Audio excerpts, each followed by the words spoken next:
வாங்க கவி ஸ்பெஷல் கிச்சனில் இன்னைக்கு கம்மங்கூழு எப்படி செய்யுதுன்னு நம்ம பார்க்கலாம். கம்புல 2 விதமான கம்பு இருக்குது. கொட்டை கம்பும் இருக்குது, நாட்டு கம்பும் இருக்குது. நான் கொட்டை கம்பு தான் வாங்கியிருக்கிறேன். இந்த கிளாஸால் தலை வெட்டி 2 கிளாஸ் கம்பு எடுத்து ஒரு 1 hour ஊற வச்சு வாஷ் பண்ணி வச்சுக்கிறேன். கம்பு ஊற வைக்கணும் நம்ம இப்போ இது உடைக்கிறதுக்காக. நான் ஒரு 1 hour ஊற வச்சு கம்பு வாஷ் பண்ணி வச்சுக்கிறேன். 2 கிளாஸ் கம்புனா 1 கிளாஸ் ராகி மாவு, கேவுரு மாவு 1 கிளாஸ், நம்ம கரைக்கிறதுக்கு உப்பு தேவையான அளவு. இப்போ நம்ம கம்பு உடச்சிக்கலாம். மிக்சியில் போட்டு தண்ணி ஊற்றக்கூடாது. தண்ணி ஊற்றாமல் நல்லா தண்ணி இருத்துட்டு இப்போ கம்பு போட்டு கம்பு ஒரு ரவை பதத்துக்கு நம்ம குறைன்னு உடச்சிக்கணும்.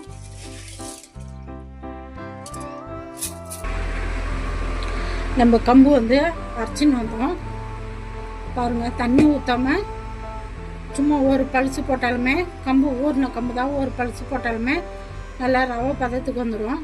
இந்த பதத்துக்கு தான், ரவை பதத்துக்கு தான் நம்ம பவுட்ரு பண்ணணும். கொஞ்சம் நீங்கள் கம்பாக எடுத்தீங்கன்னா ஒன்றும் பிரச்சனை இல்லை, ஆனால் வேகிறதுக்கு கொஞ்சம் லேட் ஆகும். நீங்கள் இந்த பதத்துக்கு எடுத்தீங்கன்னா கொஞ்சம் சீக்கிரமாக வெந்துடும், ஒரு 20 நிமிஷத்துல கூழ். இப்போ நம்ம ஒரு பாத்திரத்தில் கொட்டி கரைச்சிக்கலாம். அரைச்ச கம்புலாம் நம்ம கொட்டியாச்சு.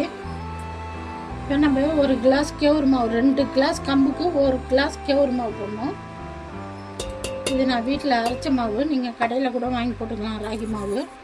இதுக்கு தேவையான அளவு உப்பு போட்டுக்கலாம். இதுக்கு எப்படியும் 3 லிட்டர் தண்ணியாகும் நம்ம செய்யறதோட. இப்போ 6 லிட்டர் தண்ணி ஊற்றி நம்ம கரைச்சி வச்சிடலாம்.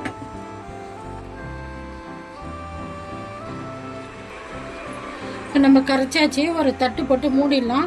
இது ஒரு நைட் ஃபுல்லாக புளிக்கணும். நம்ம மறுநாள் தான் செய்ய முடியும். இன்னைக்கு அரைச்சி மறுநாள் தான் செய்ய முடியும். கிராமத்துலலாம் மண்பானையில் இது இன்னைக்கு கரைச்சி வச்சுருவாங்க, வெயிலில் வைப்பாங்க. வெயிலில் வச்சா புளிச்சிடும், சாயங்காலமே செஞ்சுடுவாங்க அவங்க. ஆனால் இப்போ நம்ம நைட்டு புளிக்க வச்சு தான் மறுநாள் தான் செய்ய முடியும். இப்போ தட்டு போட்டு மூடிடலாம். நம்ம கம்மங்கூழு நேற்று அரைச்சி கரைச்சி வச்சோம் புளிப்பு ஏறுறதுக்காக. நல்லா புளிப்பு ஏறிடுச்சு. இப்போ நம்ம ஒரு நைட் ஃபுல்லாக வச்சுருந்தோம், நல்லா புளிப்பு ஏறிடுச்சு. இப்போ நம்ம இதை அடுப்பில் வச்சு வேக வச்சுக்கலாம். தண்ணி நான் 1.5 லிட்டர் தண்ணி வச்சிருக்கிறேன். நம்ம ஏற்கனவே 1/2 லிட்டர் ஊற்றி மாவு கரைச்சி வச்சுக்கிறோம். இன்னும் 1/2 லிட்டர் ஊற்றி நம்ம இன்னும் கொஞ்சம் மாவு கரைச்சி ஊற்றிக்கலாம்.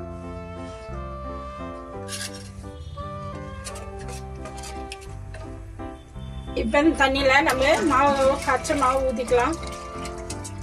இப்போ கை விடாமல் கிளறி விட்டுனே இருக்கணும், இல்லைன்னா அடி பிடிச்சிடும்.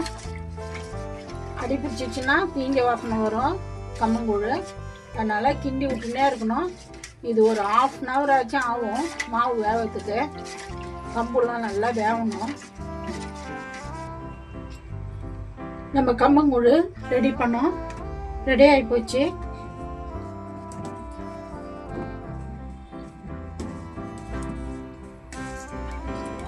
இதான் பதம்.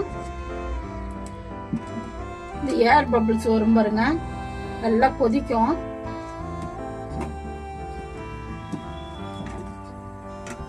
இந்த மாதிரி ஏர் பபிள்ஸ் மாதிரி வந்துச்சுன்னா மாவு வெந்துச்சுன்னு அர்த்தம். இதான் பதம், உங்களுக்கு கரெக்டான பதம். இப்போ கொஞ்சம் தண்ணியாக இருக்கிற மாதிரி தெரியும். சூடு ஆறின பிறகு கட்டியாயிடும். ரெடி ஆகி போச்சு. இப்போ நம்ம இறக்கிடலாம். இப்போ கரைக்க முடியாது, நம்ம சூடு ஆறின பிறகு கரைச்சி குடிக்கலாம். நம்ம கம்மங்கூழ் செஞ்சு சூடு ஆறட்டும்னு வச்சோம். சூடுலலாம் ஆறிடுச்சு பாருங்க. நம்ம கொஞ்சம் இதுவாக தான் எடுத்தோம். தலைன்னு பார்த்தா கட்டியாகி போச்சு பாருங்க சூடு ஆறின பிறகு. இப்போ நம்ம கைப்படாமல் அள்ளி ஒரு மண் சட்டியில் போட்டு கரைச்சிக்கலாம். கைப்படாமல் வச்சுருந்தீங்களா வெளியில் வச்சுருந்தா 3 நாள் வச்சுக்கலாம். ஃப்ரிட்ஜில் வச்சுருந்தா 1 வாரம் வச்சுக்கலாம். இப்போ தேவையானது நம்ம இன்னைக்கு கரைக்கிறதுக்கு மட்டும் தேவையானது மட்டும் நம்ம எடுத்துக்கணும். மீதி கைப்படாமல் அப்படியே மூடி வச்சிடலாம். நம்ம மாவு கரைக்க மாட்டேன் உப்பு போட்டு தான் நம்ம மாவு கரைச்சோம், அது பத்தாது. இப்போ கொஞ்சம் உப்பு போட்டுக்கலாம். தயிர், கட்டி தயிர், புளிப்பு இல்லாத தயிர் ஒரு 2 கரண்டி போட்டுக்கலாம். இதுக்கு தேவையான அளவு தண்ணி ஊற்றி நம்ம கையால் தான் கரைக்கணும், அப்போதான் கட்டி இல்லாத கரைக்க முடியும். நம்ம இப்போ கூழ் வந்து கரைச்சாச்சு. கொத்தமல்லி தழை கொஞ்சம் போட்டுக்கலாம், நல்லா வாசனையாக நல்லாயிருக்கும். இது ஆப்ஷன் தான், வேணா போட்டுக்கலாம், வேணான்னா அவாய்ட் பண்ணிடலாம். நான் சின்ன வெங்காயம் கொஞ்சம் கட் பண்ணி வச்சுக்கிறேன், சின்ன வெங்காயம் கொஞ்சம் போட்டுக்கலாம். பச்சை மிளகாய் 1 போட்டுக்கலாம்.